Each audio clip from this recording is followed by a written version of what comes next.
Learn the square root property.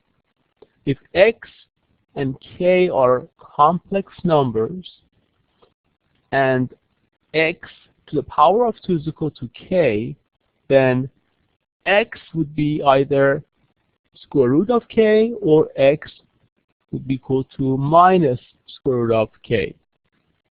Let's take a look at this example.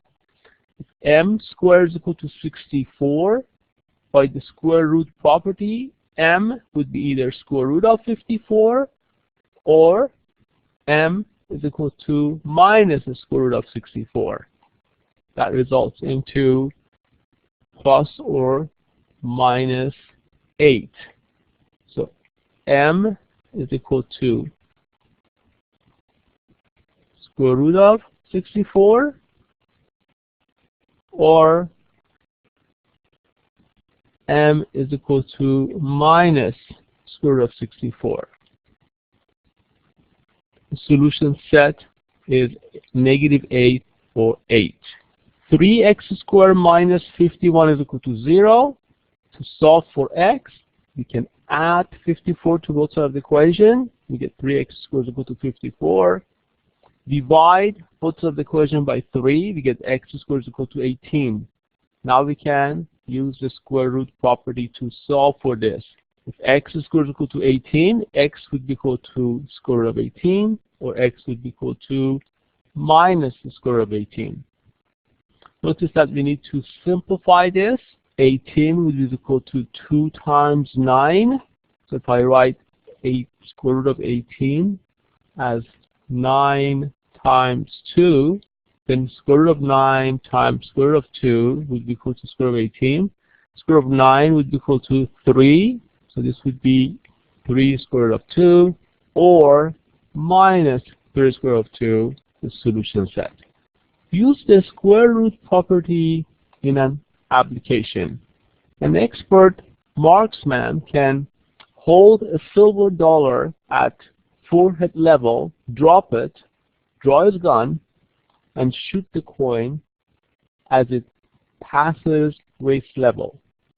If the coin falls about 4 feet, use the formula b is equal to 16t squared to find the time that elapses between the dropping of the coin and the shot. So here the equation they're giving to us, d is equal to 16t squared. We know d is equal to 4, so we replace d with 4. And we're going to solve for t here. So we divide both sides of the equation here by 16 to isolate t squared. So t squared would be equal to 4 over 16. So we can reduce that to 1/4. So here we have t squared is equal to 4 over 16, or t squared would be equal to 1/4. Here we can use the square root property to solve for t. So t would be equal to square root of 1/4, or t is equal to minus square root of 1/4. Square root of 1/4 is the same as 1/2, or also we have t is equal to minus 1/2. Since time cannot be negative, the last time is 0.5 seconds. Solve quadratic equations of the form ax plus b squared is equal to c by extending the square root property. Here's the example. X minus 3 squared is equal to 16. You recall when I had x squared is equal to a number like k, from here we said x is equal to square root of k, or x is equal to minus square root of k. So in this case, my x is expression. My x is x minus 3. So I would write x minus 3 is equal to square root of 16, or x minus 3 is equal to minus square root of 16. Instead of x, I have expression x minus 3. My k here is just 16. So here I have two cases to solve for. x minus 3 is equal to square root of 16 would be equal to 4. If I add 3 to both sides of the equation, I get x equal to 7. And here I have x minus 3 is equal to negative 4. If I add 3 to both sides of the equation, I would get x equal to negative 4 plus 3, which is equal to minus 1.